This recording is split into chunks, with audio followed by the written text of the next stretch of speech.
அஸ்ஸலாமு அலைக்கும் ஃப்ரெண்ட்ஸ், எப்படி இருக்கீங்க? நல்லா இருக்கீங்களா? வாங்க, நான் வந்து மட்டன் குப்தா செய்கிறேங்க.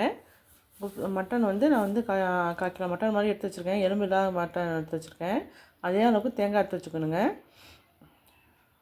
சின்ன வெங்காயம் 5-6 வெங்காயம் வச்சுருக்கேன். பச்சை மிளகாய் 1, பூண்டு 1 வச்சுருக்கேன். பொட்டுக்கடலை ஒரு மேஜக்கரண்டி வச்சுருக்கேன். கசகசா 1 ஸ்பூன் வச்சுருக்கேன். முந்திரி வந்து 4-5 முந்திரி வச்சுருக்கேங்க. கசகசா இல்லைன்னா பிரச்சனை இல்லை, இருந்தால் நல்லாயிருக்கும், ரொம்ப டேஸ்ட்டாக இருக்கும் குப்தா. உப்பு தேவையான அளவுக்கு வச்சுக்கிட்டு இது எல்லாத்தையும் நம்ம வந்து மிக்சியில் அரைச்சிட்டு வந்துடணும், ஃபைன் பேஸ்ட்டாக அரைச்சிட்டு வந்துடணும். நான் எலும்பு கறிமாக வாங்கிடுவேங்க. வாங்கி எலும்பு தனியாக நான் கறி மாதிரி குழம்புல வச்சுருவேன், செஞ்சுக்கிட்டுருவேன். மீதியை வந்து இந்த சதப்பதியை மட்டும் நான் குப்தாக்கு அரைச்சிக்குவேன். இப்போ பாருங்க, அரைச்சிட்டு வந்துட்டேன். இப்போ மசாலா தேவையான மசாலா போட்டுடலாம். மல்லித்தூள் 1/2 மஞ்சக்கரண்டி போடுறேன். மல்லித்தூள் மட்டும் கொஞ்சம் கூட போடணும். ஜீரகத்தூள் 1/2 ஸ்பூன் போடுறேன். மஞ்சத்தூள் 1 டீஸ்பூன் போடுறேன். மிளகுத்தூள் 1 டீஸ்பூன் போடுறேன். கரம் மசாலா தூள் 1 டீஸ்பூன் போடுறேன். மிளகாத்தூள் 1/2 ஸ்பூன் போடுறேன். ஏன்னா பச்சை மிளகா வேறு ஏற்கனவே போட்டிருக்குறோம், அதனால் காரம் அதிகமாக போயிடும். அதனால் மிளகா கொஞ்சம் குறைச்சிக்கிட்டேன். நல்லா மிக்ஸ் பண்ணிடணும்.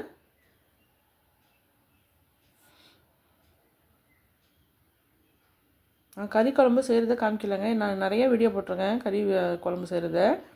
நான் அது கறி குழம்பு அதனால நான் செய்யலை, காமிக்கலை.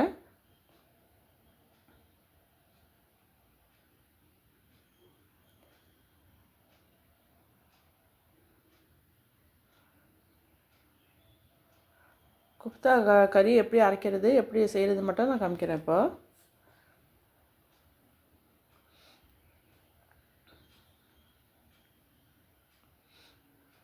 நல்லா மிக்ஸ் பண்ணணும். எலும்பை வந்து நான் கறி குழம்பு மாதிரி தாளிச்சுக்கிட்டுருவேன். அப்படி செஞ்சால் நல்லா டேஸ்ட்டாக இருக்கும். குப்தா கறி ரொம்ப டேஸ்ட்டாக இருக்கும். சில பேர் வந்து புளிக்குழம்பு மாதிரி வச்சு அதில் இந்த குப்தாவை போடுறாங்க, அது அந்தளவுக்கு டேஸ்ட் இருக்காது.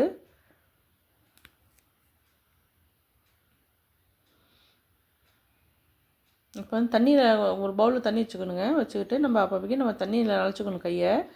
அப்போ தான் குப்தா பிடிக்கணும், ஷேப் கரெக்டாக அழகாக வரும், ரவுண்டாக வரும். ஒவ்வொரு குப்தா ஊட்டின பிறகு நம்ம அதை கையை கழிக்கணும்.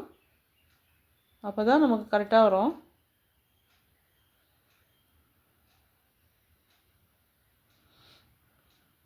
அந்த ஜவ்வுலாம் இருக்கக்கூடாதுங்க குப்தாவில், இல்லாமல் பார்த்துக்கணும். கெட்டிக்கறியாக இருக்கணும் அரைக்கக்கூடாது.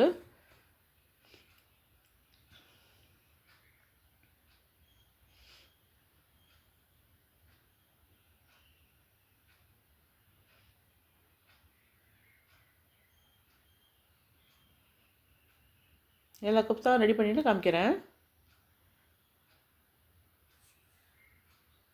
பாருங்கள், எல்லாம் ரெடி பண்ணிவிட்டேன். இப்போ வறுத்த குப்தாக்கு நான் பாதி எடுத்துக்குவேன், குழம்புக்கு பாதி போட்டுக்குவேன். பாருங்கள், கறி குழம்பு ரெடி ஆகிடுச்சு. தேங்காய் ஊற்றி நான் கொதி வர ஸ்டேஜுக்கு முன்னாடி நம்ம போடணும் இதை குப்தாவை. தேங்காய் ஊற்றி கொதித்த பிறகு நம்ம போடக்கூடாது. எதுக்குனால நம்ம வந்து அது போட்ட பிறகு கொதிச்சோடனே போட்டாக்க அது வந்து அப்படியே ஓட்ட விட ஆரம்பிச்சிடும். குப்தா ஷேப் நல்லா வராது, ரவுண்டாக வராது.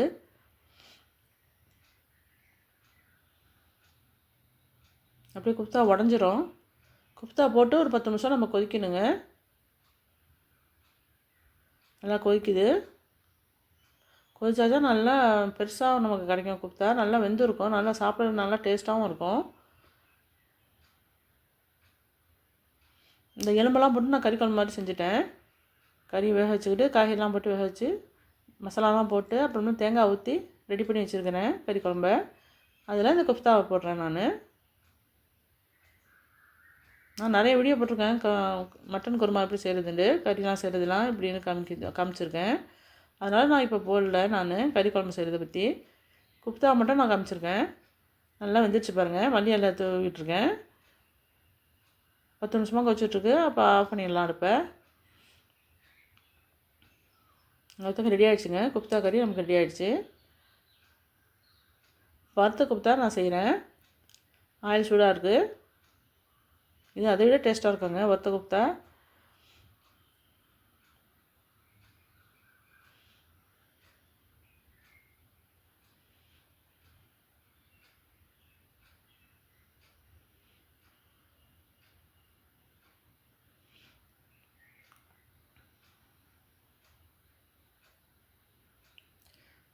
போடும்போது நல்லா ஹை ஃப்ளேமில் இருக்கணும். போட்ட பிறகு நம்ம குப்தா வறுக்கும் போது நம்ம வந்து சிம்மில் வச்சிடணும். தீஞ்சு போயிடும். பாருங்கள் நல்லா ரெடி ஆகிடுச்சு. பொன்னிறமாக ஆகிடுச்சு பாருங்கள். இப்போ எடுத்துக்கிட்டலாம். சூப்பராக வறுத்த குப்தா ரெடி ஆகிடுச்சு நமக்கு. அவ்வளோதாங்க. நான் செஞ்ச வீடியோ உங்களுக்கு பிடிச்சிருந்துச்சுன்னா லைக் பண்ணுங்கள், ஷேர் பண்ணுங்கள், சப்ஸ்கிரைப் பண்ணுங்கள், கமெண்ட்டில் சொல்லுங்கள். ரொம்ப ரொம்ப நன்றிங்க.